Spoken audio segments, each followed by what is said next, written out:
because I've got it. I don't know. I've got this here. I don't know. What are you looking at the moment? So I'm looking at my tree, which I've got, because people who marry into my family, I do a bit of their line, because sometimes some of them marry into my family as well. So do you have any of my Barnetts in your family? So I actually cannot find anyone who's married into my family at all, believe it or not. No, it doesn't say they're married in this article. It just happens to be. But I was just seeing but the thing is, I don't have, or what was the eldest son's name? What are Joseph's kids' names? You'll have to bear with me and talk amongst yourselves or whatever, because I need to look at. Okay, we'll chat privately another time, Barry. It's fine. Yeah. Okay. Why don't we get started with our workshop, see how it goes. So I think the idea is if you have any successes you'd like to share with your Anglo-Jewish research, you're most welcome.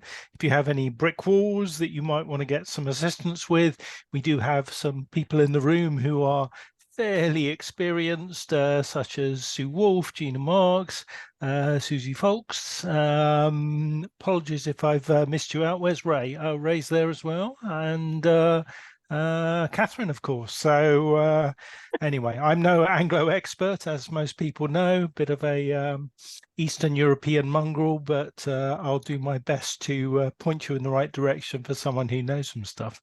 What is Anglo rather than why aren't you an Anglo expert? I mean, what is Anglo? Every generations and generations in England? Is that the idea, or don't we? It's hard to say. I mean, obviously we're all Anglo because we've been in the UK for some time, but I guess normally we think of Anglo people are, people who were here before the massive influx in 1880 and actually came a bit earlier.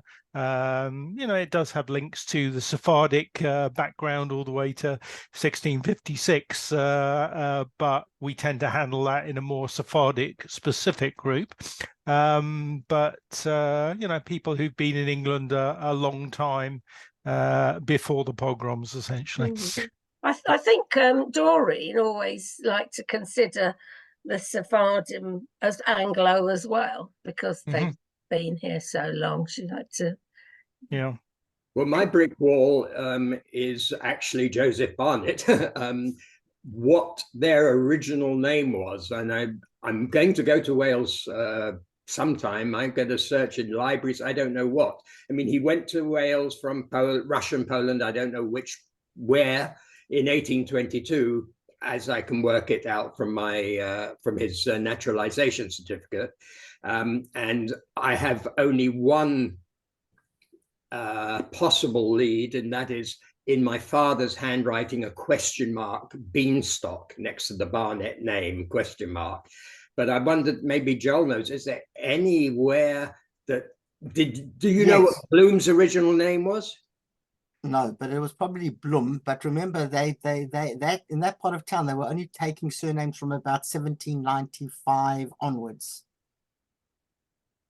So I'm going to give you something. This is why, Barry, I want you to look there, because I just happened, and I'm going to mention this here, because I have, and I don't know if this is correct, that's why I'm pleased I found you, under Joseph Barnet, and being an older sibling of yours, Solomon, is I've got maybe having an older sibling with a question mark with initial of I, possibly maybe an Isaac Barnet, but there's an I Barnet who had a son called Abraham Barnet, who was born in 1846. And the reason I mention this, because this is the only line I've got, is he, according to must be from the census, comes from exactly the same shtetl as my Blooms and my Kings that I spoke about. Oh, you know where they come from. What was I Barnet and Abraham, did you say?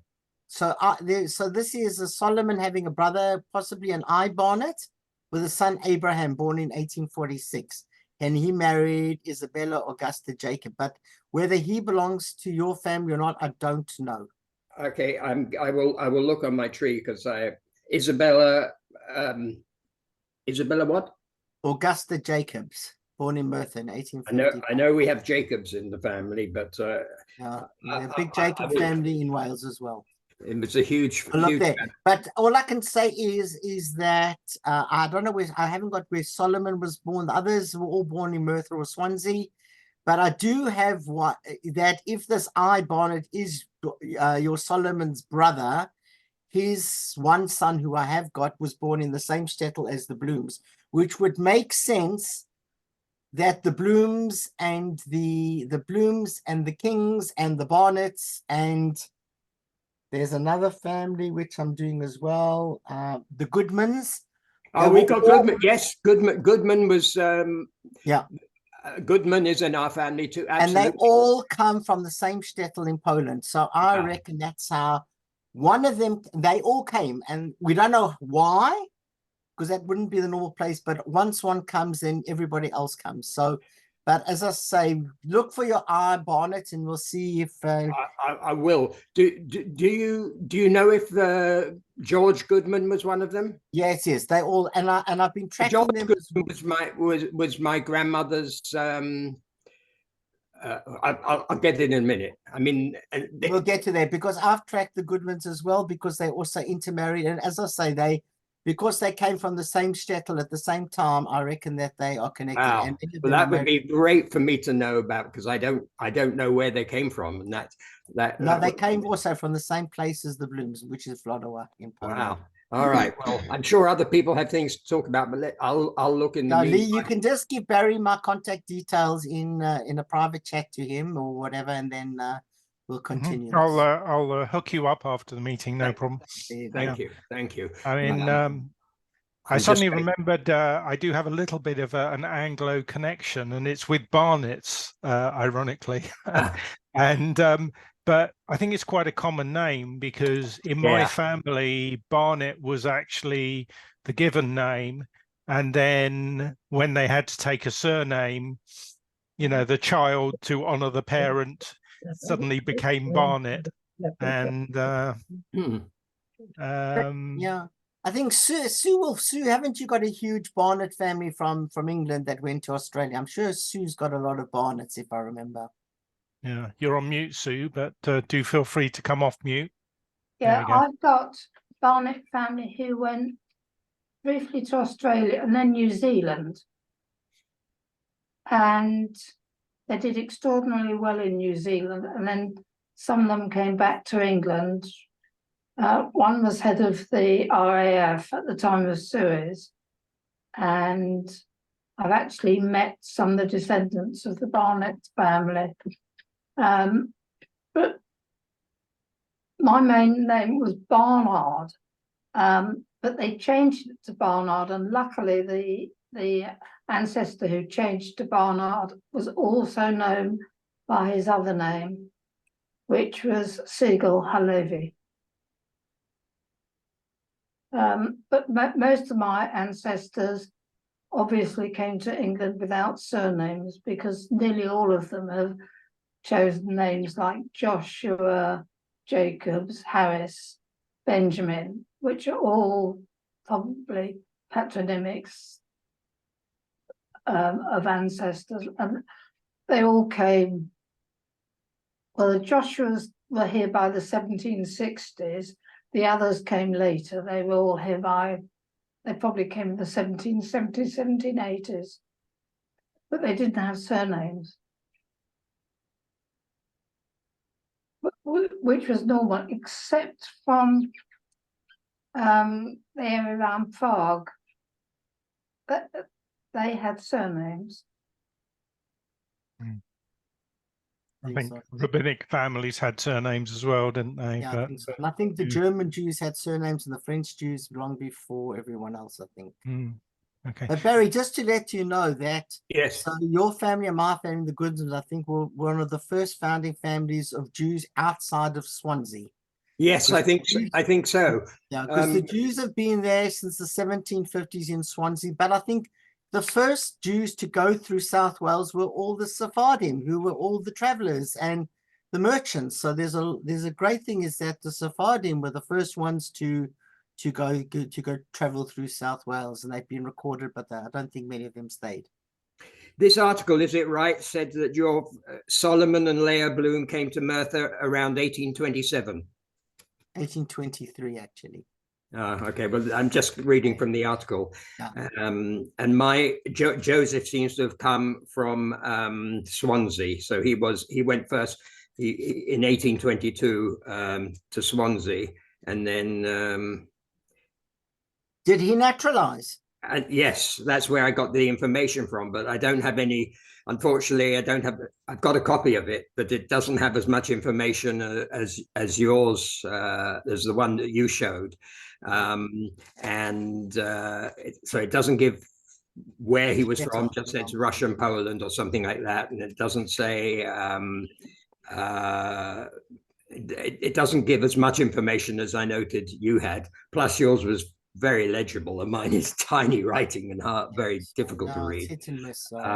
But it seems that he came to Merthyr in 1830 from Swansea, so he must have lived 8 years in Swansea. And this article, which I'll send you, it's just lovely, you know, and it's just about both our families. And have you looked at the Welsh newspapers, because that's your next port of call? Yeah, I don't remember if I have, so I will. I think just look for, it goes by, just look for Welsh newspapers online. It will give you the site, and it will definitely worth putting in Joseph and any of his siblings, because you never know what you're going to find there. I will. I just looked, incidentally, not to say that they didn't exist, but I don't have Isaac or Abraham in my tree, but when we speak later, or you soon will. Pardon? I think you soon will. Yeah, we can double check on this. Yeah. All right. Let's have a little pause in the Barnetts and whatever.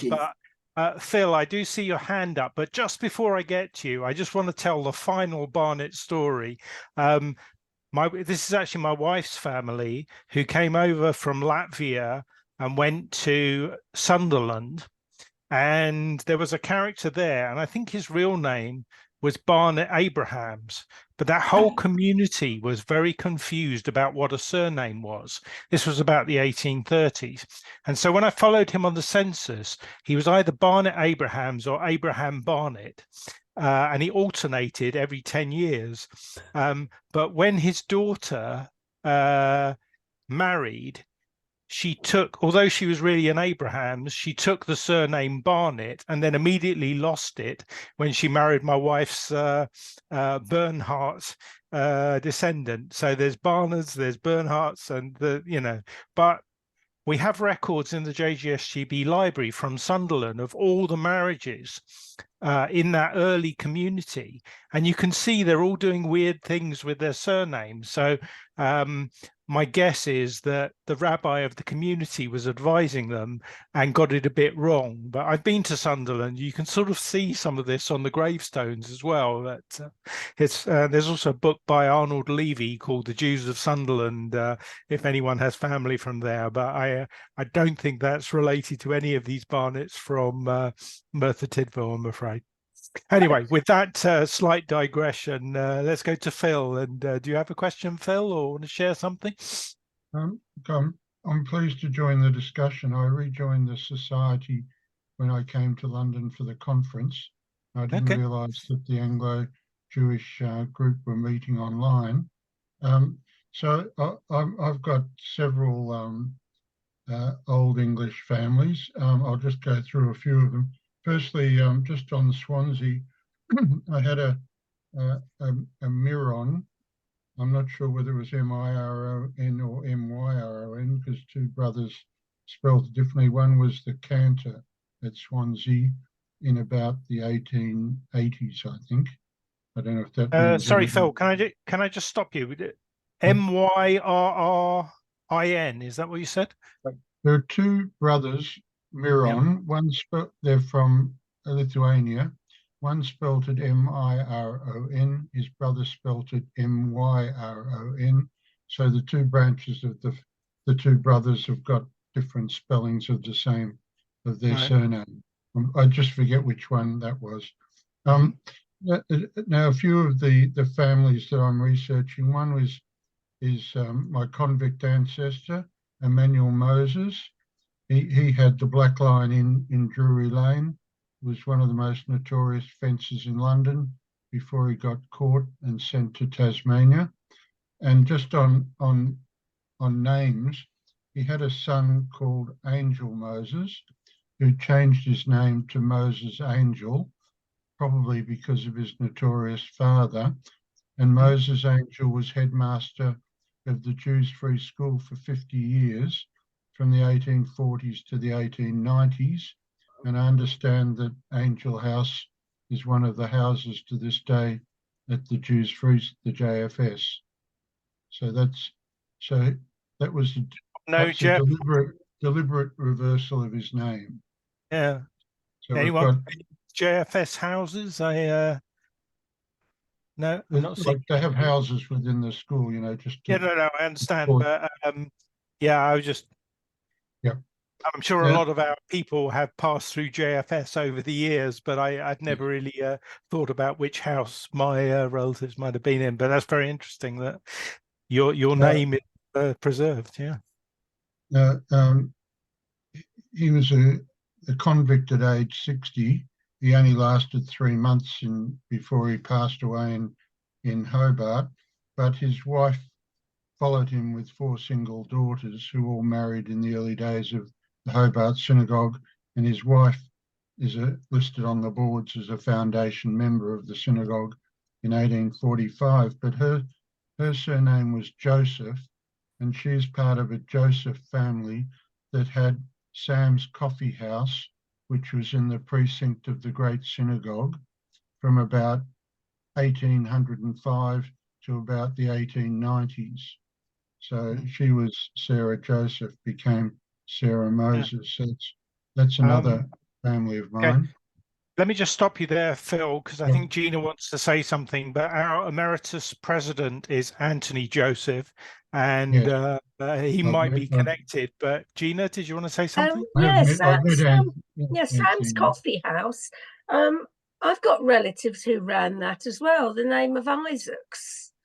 Yeah, well, that's Jane Moses, who married Solomon Joseph.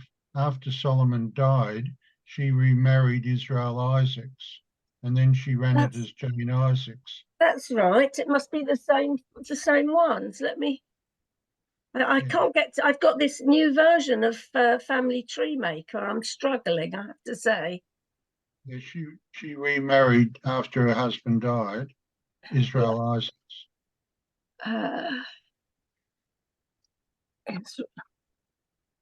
Israel. Hold on. Because I've got a lot of information about Sam's Coffee House as well. This is the one who called himself Lolly, L-O-L-Y, isn't it? I don't know. Who did he marry? It was run by his brother first. I try and I'll message you afterwards because I'm not very good with it. Lee, could you pass me Phil's email address afterwards, please? You're okay with that, Phil, and you're okay with that, Gina? I'll change your emails. Yes, because of GDPR, I need your permission, but it's just that I've got this, the 2017 version now of Family Tree Maker as of yesterday afternoon, and I think I need some lessons in how to operate it. That's okay. Another with genealogists, but is Anthony? Sorry. Another family I had is Goldhill, Goldhill, and they were sponge merchants in Houndsditch. And Goldhill came from Bialystok to London about 1805, something like that. And he and his 4 sons were sponge merchants in Houndsditch. Goldhill, okay. And then another one was Solomons, who went to Launceston in Tasmania in 1841 from London. But Solomons was a very common Jewish surname in London around that time. And one other one is Savitz, Savitz, that married into my Lipschitz. Millie Lipschitz married Stavitz, and they were in Liverpool from about mid-1800s. So there's some of my, and Moss was the other one. The oldest Goldhill was Benjamin Moss Goldhill, because his mother was a Moss, and he had Moss as his middle name. Yeah, they're just some of the families I'm interested in. So they all go back. Thanks for that, Phil. Yeah, I mean, Ray normally has his ears flapping as names come out, and I don't know if any of those names were familiar to you, Ray, but oh, actually, I see Ray is nodding, but Sue's hand is up. Do you want to come in quickly, Sue? Yeah, I've got an angel in my tree who married into the Myers family, who were related to the Joshuas, and this was a daughter of Moses Angel, Fanny Elizabeth Angel. Was a daughter of Moses Angel? Yes. Well, that'd be a relative and of mine. She married one of my relatives, John Myers, and their eldest son was born in Melbourne, and the next three were born in Maida Vale. And John Myers was a descendant I'm in Melbourne. of, I think, of my Joshua family. And the Joshuas had been in England certainly from the 1760s. And most of them went to Australia because they had convict relatives who'd done extremely well, Solomon relatives, who were convicts who made good. Right. Where did they go to? Tasmania? There was famous brothers, Judah and a brother. One of the Solomons gave the land for the Hobart Synagogue. But there were plenty of Solomons around. Yeah. Yes, I mean, I've got a lot of my Solomon family were in Adelaide. Okay. But they originally went as convicts, and they had huge families. I'm in touch with some of the descendants. My Solomons that went to Launceston in 1841, his eldest son Saul, when the father was sent to prison for being insolvent, his son Saul went to Adelaide, and so I've got a whole branch of Solomons in Adelaide too. Oh, could be part of the same family. I mean, that Solomon family is huge. The ones who were in Adelaide and somewhere in New South Wales. They spread all over Australia. Okay, so thanks for that. Ray, did you want to come in? I've just picked up on the name Goldhill, not in my family, and in fact, I just asked Gina, whether the name is in Anita's family. I've heard Anita talk about Goldhills, so I'm just asking Gina for confirmation. That's all. But Goldhill's not in my family. Doesn't Anita have a rather strange email address with Goldhill in it? Yes. Yeah. Is that not her name? Was that not a single name? It's her maiden name, yes. Anita. Okay. Her father was David. Okay, that's Anita Benson, Phil, who's quite often a member of this group, but I guess she couldn't make it today, but is definitely a keen member of our society.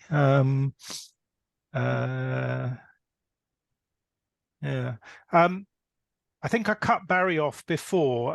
Were you asking something about Anthony Joseph? 2 or 3 months ago, or maybe a little longer, I contacted him, and because we are related distantly as well, and his son responded that he wasn't well. I just wondered if you knew. No, just for Phil's information. Anthony Joseph is our emeritus president, and he's quite a famous genealogist. I don't know if you've been in touch, but he wrote the book on that they sell at the Society of Genealogists of how to do Jewish genealogy, and I think he was the youngest ever member of the Society of Genealogists way back when, and they had to change the constitution to allow him in. But unfortunately, he's just moved into a retirement home, and his son now manages his emails. I believe his mind is still sharp, but I'm afraid his body is not, and he is struggling a bit. But you can still get messages through to him, just not quickly. But you know. I'll get back. I have met Anthony. I met him at the international conference in New York about 15 years ago, and Right. I don't think we're the same Joseph family. Yeah, I mean, I think he's been similar out for 7 years. to Barnett. I think Joseph, became a surname from a Joseph somewhere, and there are a lot of them about. Yeah. Yes, I'm related to Anthony Joseph as well, and I've got how many have I got? I've got 165 Josephs on my family tree, so quite a few. Well, so that may mean you're related to me somehow. We'll have to check that one out. Quite likely. Quite likely. Who did I pick up that was? Sue, you're John Myers. Was he a descendant of Wolf Myers and Joel Myers? Don't think so. Let me One that was the one that you said was in Paddington. Got loads of. I have Meyer and Myers. I've got an awful lot of I got Myers from Manchester that went to South Africa. Anybody? No. The which company? Which name? Myers. I've got from too many Manchester. Myers in my Hang on a sec. So, did you hear what Barry said, Susie? Was it Matt Myers? Did you say? No, I didn't Doesn't sound know. very Jewish. The one I know is married my great aunt was Joseph Myers, and but he came from Manchester. No, this lot came down. This lot came further south. Some of them may, of course, have gone up to Manchester, but none of the ones I've got have. Okay. Sorry for interrupting, Sue. Do you want to carry on? I think we were talking Myers, yeah? yes, I've got so many Myers. No, I was just wondering because my family is Meyer without the S. Oh no, But Myers. But an aunt married Israel Myers, who was a son of Michael Myers. and I've got loads of Myers with an S as well, who are No, most of Federation my back. Myers seem to be in Australia. No, you said you have one John Myers who was born in Paddington or somewhere, which I have got here. Yes. John Myers born round about 1832. No, different one. No, no. This John Myers is later. Yeah, the one who married Fanny Angel.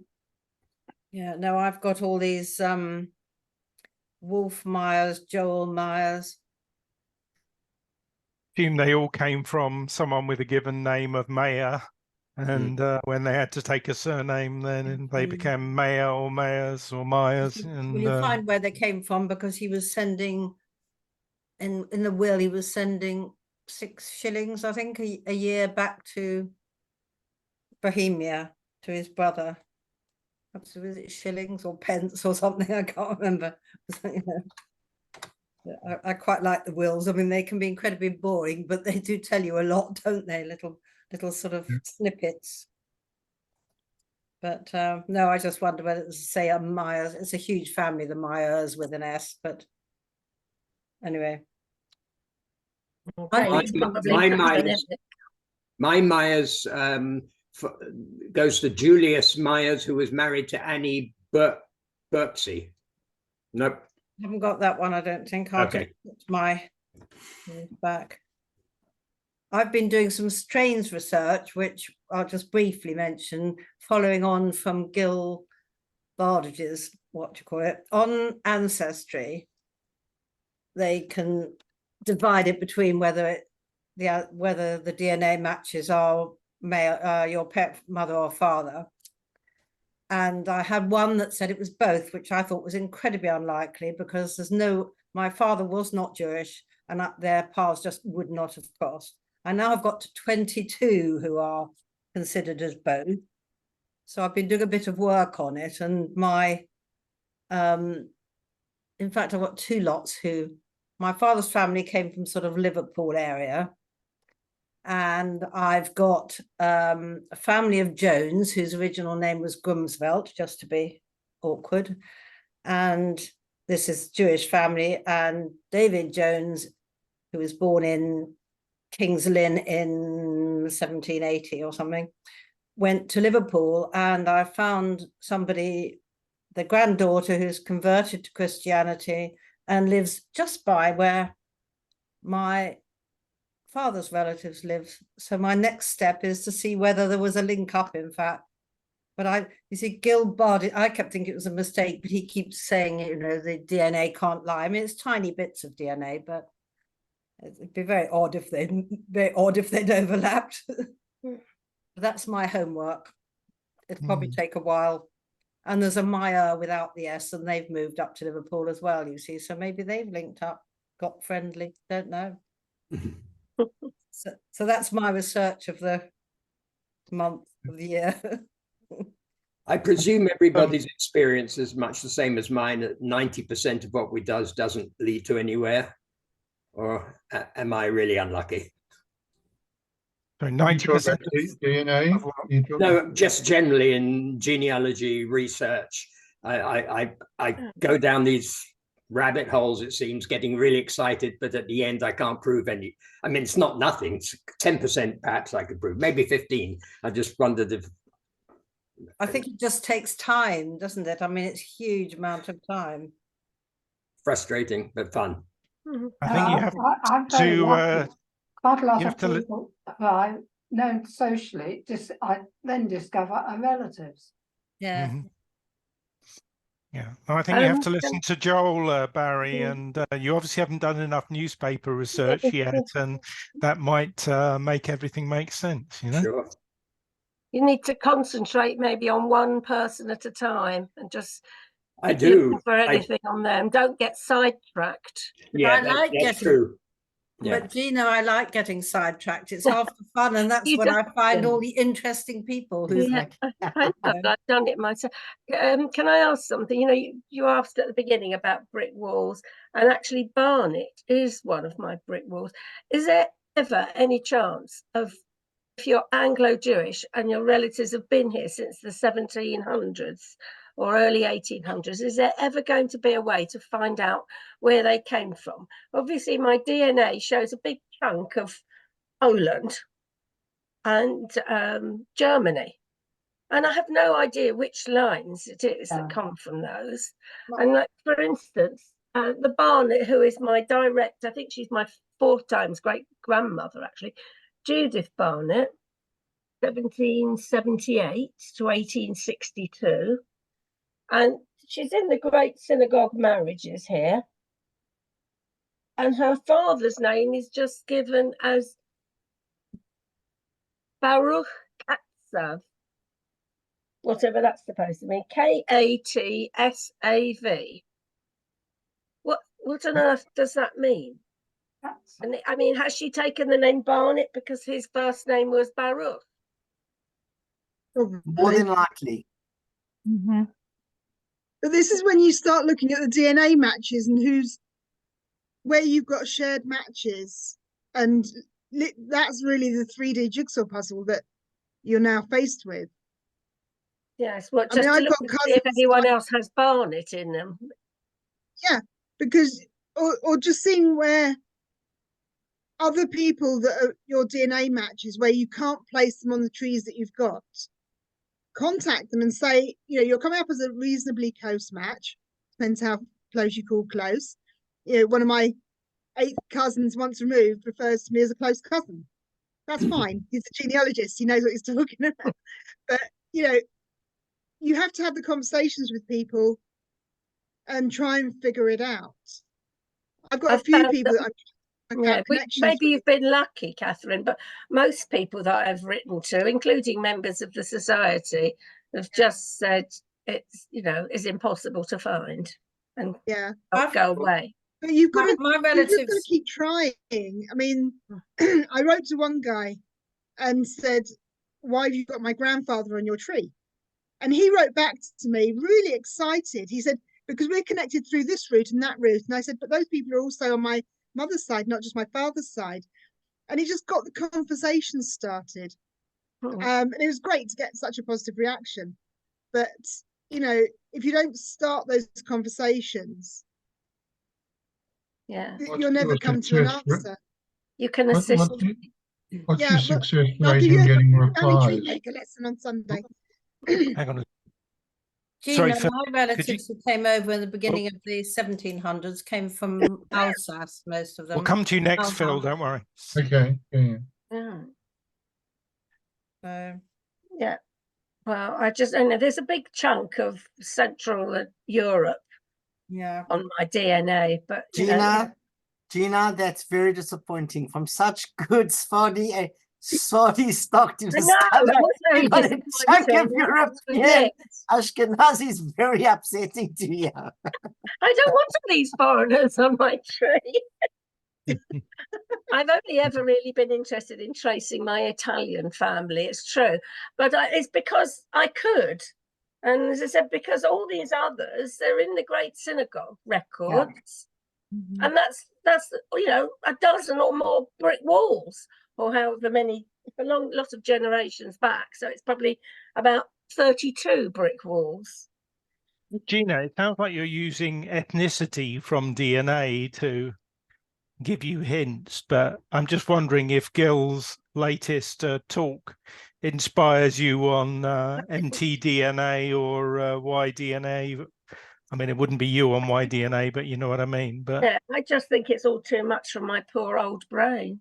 Yeah, I think a number of people were a bit confused by that talk, but I did send around the recording to everyone who saw it, so they could watch it again and try and pick up a bit more. I didn't see it. Lee, I would love that. I was actually, Gil knows that I actually asked him for the handout.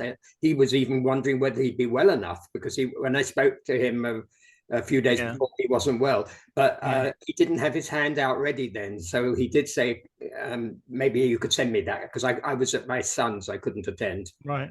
I'll if you drop me an email, I'm afraid I might forget, Barry. I did forward it to a number of people, so I can just forward it again quickly.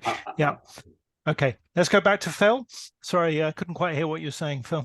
What I was saying was that with the DNA matching, so often if you do contact people, usually you don't get a reply. But if it really depends on them knowing their family history. If they don't, a lot of people have done their DNA just out of interest. They think they're going to strike gold, but if they don't know their family history, then you can't really establish how you're connected to them. Yeah, I think the problem is, Phil, that the way to make money with DNA is to sell it on ethnicity, which is essentially the least scientific part of it. And yet all the really keen genealogists are not using it for ethnicity, they're using it for cousin matches. And so you contact all these people who just want to know, am I a Viking or not?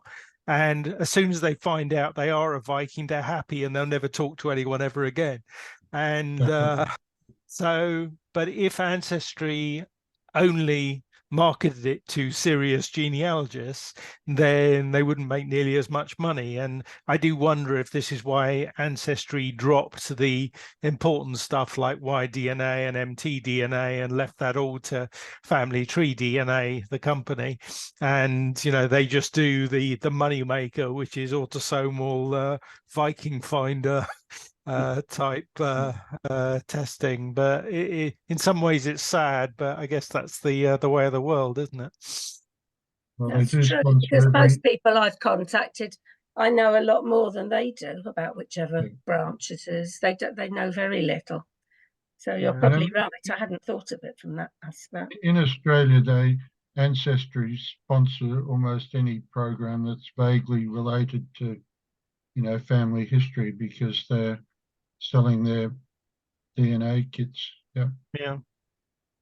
No, I mean, it was quite interesting, Gil's talk. If anyone didn't see it, just drop me an email and I'll send you a link to the recording.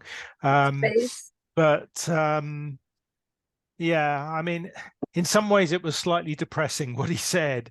And, you know, I've been on the brink of, I have literally got my wallet out once at a show, and I was about to buy a Y-DNA, and for some reason they convinced me not to, and I didn't. And it does seem quite expensive for what it delivers, but you know, if you get the results, you know, you'll think, why didn't I do this sooner? And if you just sat there and confused, you'll think, why did I blow the cash? But it's a tricky one, and I don't think I can do much more at the moment with autosomal DNA. But anyway, it's one of these days when I'm rich and famous, I'm sure I'll go and get all the DNA tests. But in the back of my mind, I do think the price will come down and be a lot more reasonable in the future.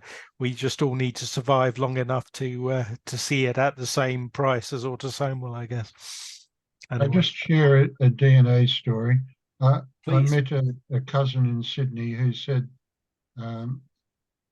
his grandfather and my grandfather, I think, are cousins. He said that his aunt once said that there was an illegitimate child of the grandfather, and then she never said any more about it.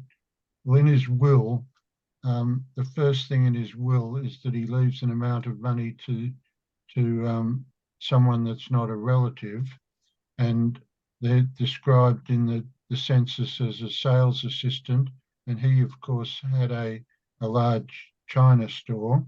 So this looks like it might be the illegitimate, he might have had the illegitimate child perhaps with this woman, but we can't go any further until a cousin does a match on DNA with an Australian who's living in Nashville, Tennessee, and it turns out that he's the descendant of the woman who's mentioned in the will.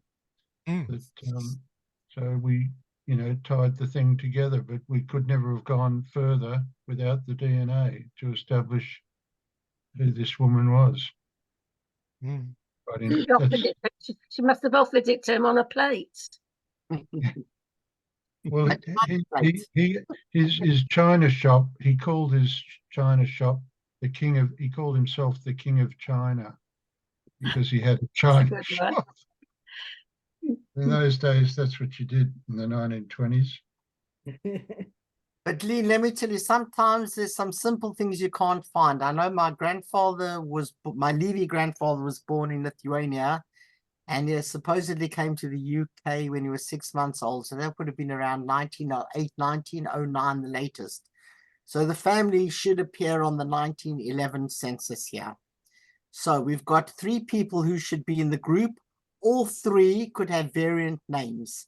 So the father was Mayer, so you can have variant spellings of that. Mayer, Maya. The wife was Dinah, could be Dina, Dinah. And my grandfather was Abraham. He could be Abraham, Abi, and they're variants of everything. And then before my great aunt died in South Africa, she told me that maybe the name wasn't actually even Levy. And I have not been able to find them on the 1911 census for anything. Trying all the variants, spellings, not putting in a surname, nothing, no luck. Even the address that I knew they were at later on, nothing. So sometimes just something like that, a 1911 census can't find my family. Have you tried taking out their age? Because I had somebody I was looking for, and it had just been transcribed incorrectly by 30 years. I can't remember what the number was. I just put in the names and not an exact spelling, and not even the surname, and nothing. You don't think they're the famous Levy suffragettes who were protesting and not filling in the census then? I doubt it. It was the 1911 that the suffragettes were I think so, yeah. protesting, I think. But yeah, I mean, I'm sure people get missed all the time, and you probably don't go, you know, it's the genealogist who's keen to find the people, and if you don't care about it, even though I guess it's illegal, something might not happen. I mean, what I was hoping is that if my great aunt's story was correct, and because my great grandparents didn't naturalize, they buried under Levy, and there's no other documentation. And I was hoping that I would actually find the unit of the family unit of the three people with a different surname, and then maybe I would actually have found out what my real surname is, if it actually isn't even Levy. So that's the only reason why the 1911 census would have been useful, but not to be. They're not around by the 21 then. They were in South Africa by then, I think. My grandparents, yeah. Ruth. Yes, good afternoon. I have a very interesting DNA story to me. I was contacted by a woman in London named Anne Kay, K-A-Y-E. And I had been researching a family name, either Kwiatkowski or Koski. Then I found, through a lot of help from Jewish Genealogy Society, that the family initially had joined the census in London as either Skotowski, Shalofsky, but all the children were called Morris. And then after several more censuses, everybody was named Koski. They had all changed their name to Koski.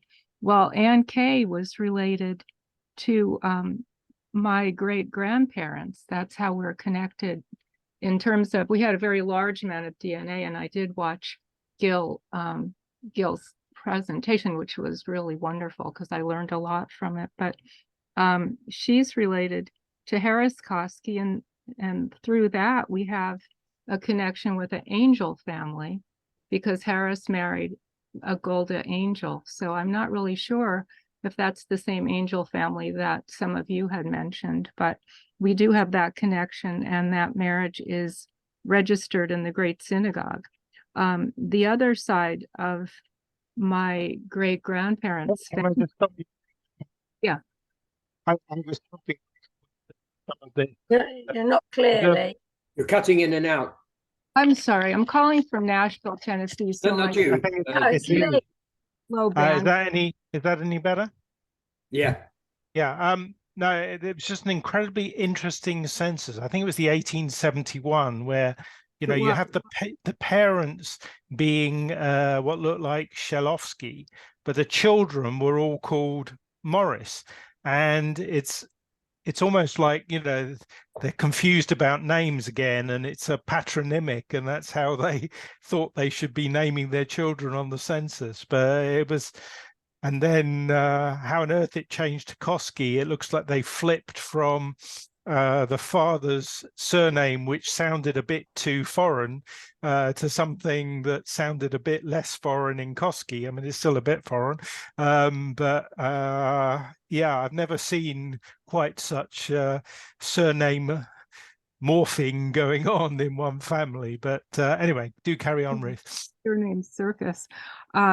But then my other side of the family was the Scheinmans, and they were from Suwałki in Lithuania, Poland. My great-grandmother's sister, Sora Scheinman, changed her name to Sarah Harris, so they became Harrises. The other Koski family became Kay in London, so I have lots of relatives on that side of the family, as well as Morrises. Somebody named Peter Robin. So I've actually made a huge connection in London when I had none at all. And a lot of it derived through this really wonderful, very significant DNA connection. I believe it was on 23andMe. And since they got hacked, you can't get the details on 23andMe anymore as far as the CMs of your relationship, and I'm hoping that they bring that back. But my question, I know this is a lot of talking, but When the Koskis came from Lithuania, Poland, which would have been the Shalovskis, one of the researchers on JRI Poland in Canada said they might have been from Filippo.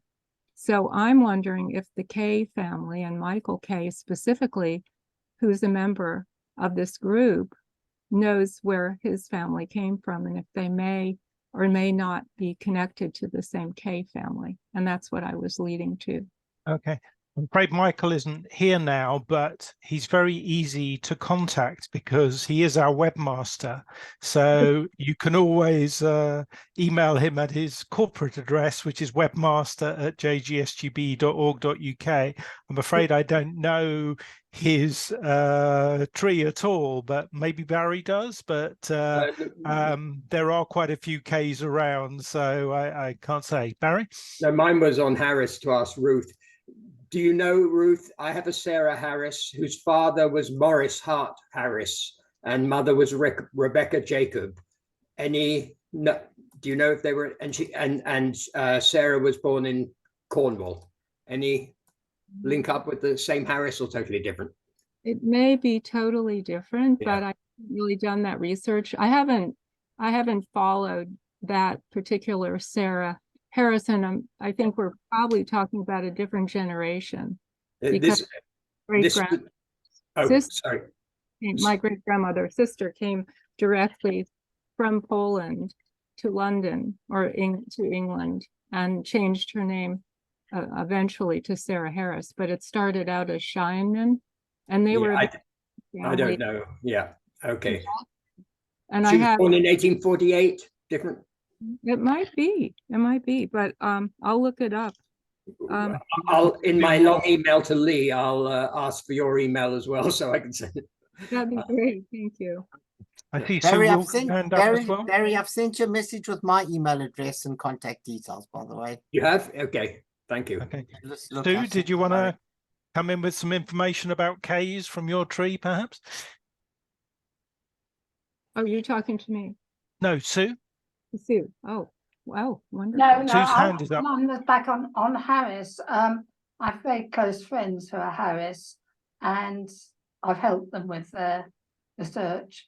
And all the families who came from, I think, fairly close to one another in Lithuania around about 1900 and settled in the same street in East London, they all changed their name, adopted the surname Harris, though they weren't related. But they thought it sounded nice in English.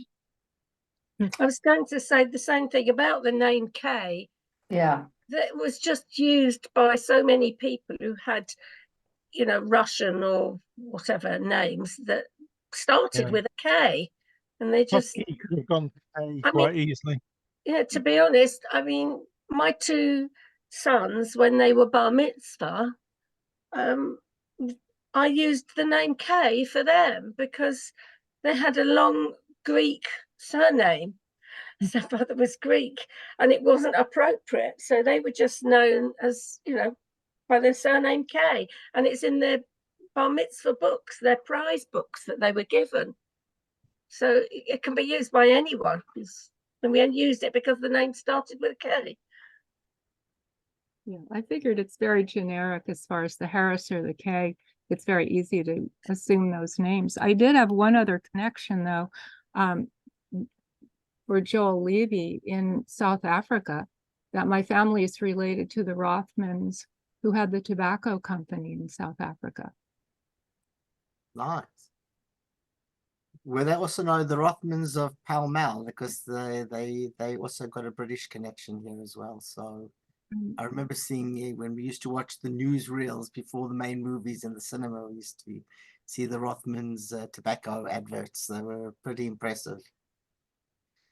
Just to go back, Ruth, in terms of the Harrises, it'd be interesting to see the first male who took on the surname, because very often the Hebrew name of Harris was Tzvi, which means a deer. Tzvi and Tzvi Hirsch.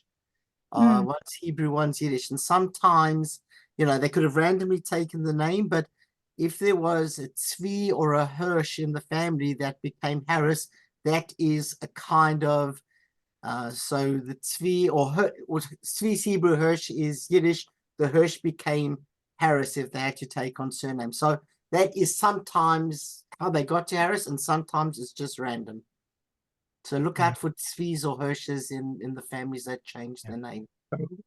On that, Joel, my great-grandfather, Dworkin great-grandfather who came to this country was Tzvi Hirsch, and his given name changed to Harris when he got here. So he was Harris. Good example. Yeah, Dworkin, exactly. Yeah, but it never became the surname because I guess they thought Dworkin or Dworkin was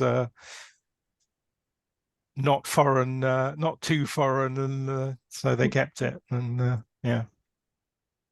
Okay, Ruth, just one point for you. I think you said some kind JRI person, researcher helped you. I'm fairly sure that was actually Stanley Diamond, who is in Montreal, but he is, you know, he started JRI Poland. He's a 90-year-old gentleman who came to talk to us about his research in beta thalassemia, which is why he was doing all this genealogy in the first place. If you're interested, I can send you his last talk for us. But yeah, I mean, he's the one who negotiated with all the Polish state archives and the you know, the local archives in Poland, and has managed to expose all these records via JRI Poland. So he is kind of a Polish Jewish genealogy god, and yeah, I'm so glad you managed to get to talk to him because his time is very precious. So. No, I was very impressed. And I think that in light of all that, I feel like there are only a few really big missing pieces of documentation on my family side that would really confirm the relationships. Some is the immigration documentation coming from Lithuania and Poland into the UK. Now that's the part that I've had trouble finding, and I wonder if anyone has better resources that they might recommend.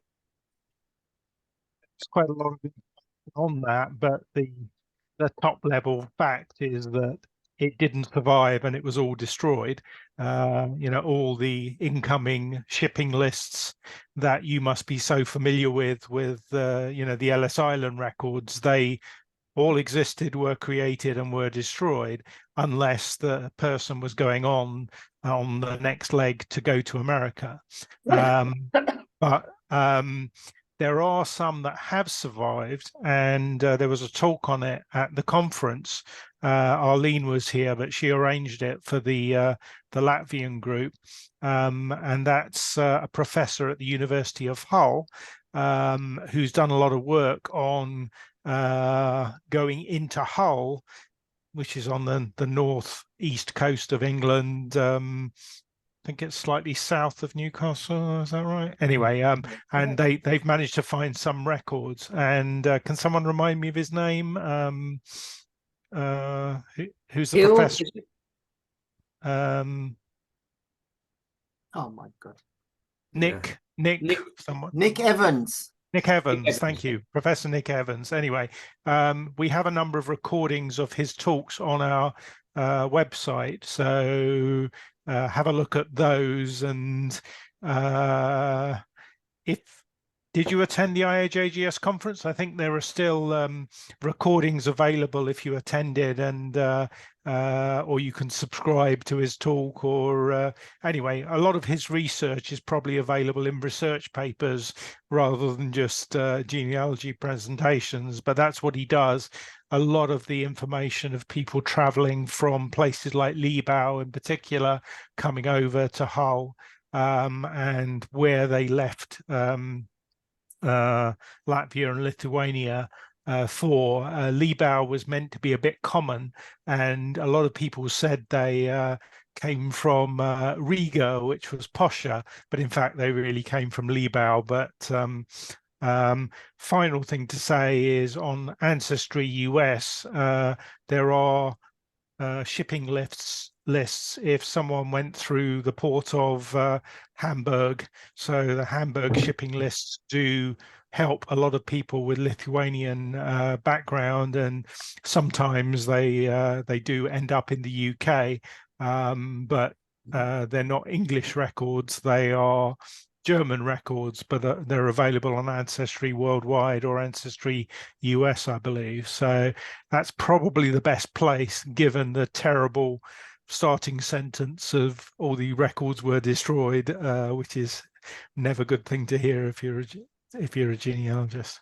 Lee, just to let you know that, hold on, is that Nick's talk, The Jewish Transport Routes to Britain 1793 to 1914, is going to be available still on the IAGS until I think the 31st of January. Yeah, I thought it was going to be available to it just before the next conference in August, but they seem to say that it's only going to be available to the end of this month. yeah, so. I think that's the free deadline, but you can also buy subscriptions to the videos. But you may want to check out the University of Hull website first as well, because he may have, I'm sure he's given his talk elsewhere and in more scholarly environments. Catherine, did you want to come in on that?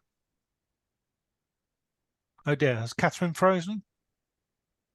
Catherine, can you hear me? Oh, I think Catherine's frozen, unfortunately, but she did have her hand up, but we'll see if she may go in and come out again. But does anyone else have any comments on records for coming into the UK? No? Hopefully that was helpful, Ruth, even if it wasn't necessarily good news. But yeah, I mean, there are other things that are dreadful in British genealogy, like, you know, the next census was destroyed in a fire, the 1931, and they all went up during the war. So basically, we've got to wait till 2051 for the next census to be available, which because we have a 100-year rule, and I think people are going to be like myself, are going to force themselves to live just so they can get one more census for their genealogy. But I forbid anyone here to die before that census is available. But yeah, Been long since gone. okay. I wish I knew that at the beginning of my genealogy. I wouldn't have started. I mean, there are some other more modern censuses, but I think Jeanette told me she'd done this. But, you know, when you fill in the census form, you can actually scan it and you have your own personal copy of your own census, and you could save it for your family. I wish I'd done that for every census I'd filled in, but yeah, and I did that. I did it for the last two that I was done here. I took screenshots of every single one of them. I don't know what made me think to do it, but I did it. So yeah, but yeah, I don't know if you can. You know, with the 1921, sorry, the 1939 register, and they will expose bits of it if you can prove that you are yourself. It's easier if you're dead, and then you won't see it. But I think they will also make it available just to you if it's you on the census and you're still alive. But I don't know if the same is true on more modern censuses. But and I frankly can't remember what happened in the 1971 census, when I guess my parents would have filled it in for me, but whatever. Anyway, okay. Does anyone else have anything they'd like to raise? no, just sent Phil a message in the chat. Just quickly look at it before we go, and then because it disappears, doesn't it? Okay, I should read one thing out from the chat in case people haven't. Thanks, John, by the way, for remembering Nick Evans. I'm afraid I've only just seen it, but I had to get there through using my own brain cells, and it was painful. But Raymond sent a message saying Miriam Margulies, who's a JGSGB member, has a Barnet family with Johannesburg connection. So I put, excuse me, jumping in, I put that in because I couldn't quite remember, Lee, who was researching what about the crosstalk between Barry and Phil and yeah, I think there were Joel. So who was looking for Barnets in I think South Barry South Clark Africa? started us with Yeah, some Barnets. but not in not in South Africa. But Oh, I'm sorry, I'm getting the two mixed I've got up. other Perhaps it was family in Phil. South Africa. Okay. Yeah, Lee, Catherine has just messaged me. She said she can't get back in. She just wanted to say that the Sephardic genealogy have an interesting talk tonight on manuscript culture and Hebrew printing in Amsterdam in the 17th century. Okay. She The can... Sephardic thing,